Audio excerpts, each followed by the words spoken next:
Nhasi vari kuenda kunovhura dhemu raMnangagwa. Ndo zviri kuitika mhuri yeZimbabwe. Tiri kuona uyo Nicky Mangwana atobuda kutaura kuti today His Excellency President Mnangagwa will commission the Holy Cross Dam, the associated agro innovation and rural industrialization projects in Chirumanzu Mvuma Midlands province.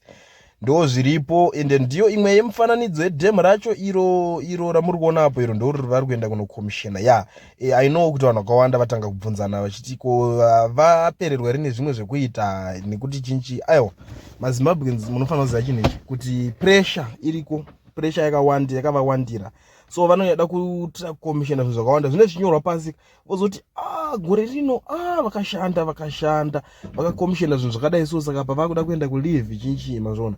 Ndo zvimwe zvezvinhu zvinenge zviri paground, ndo zvinhu zvinenge zvichiitika but pari zvino ndo situation iripo paZimbabwe. Vari kumbomhanya nokomishina dhemu iro, dhemu dhemu zvimwe zvamuri kuona apa ndezvehove Miramba, I'm not sure, but ndo project yacho iri kumhanya nokomishina whole sitting president. Ndo zvavari kumbonoita zvekunovhura dhemu.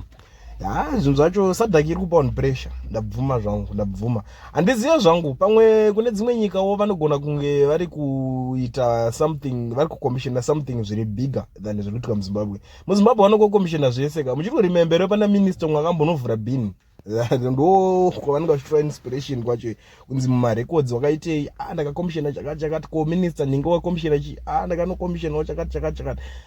Ndo zviripo kumana, ndo zviripo kuZimbabwe.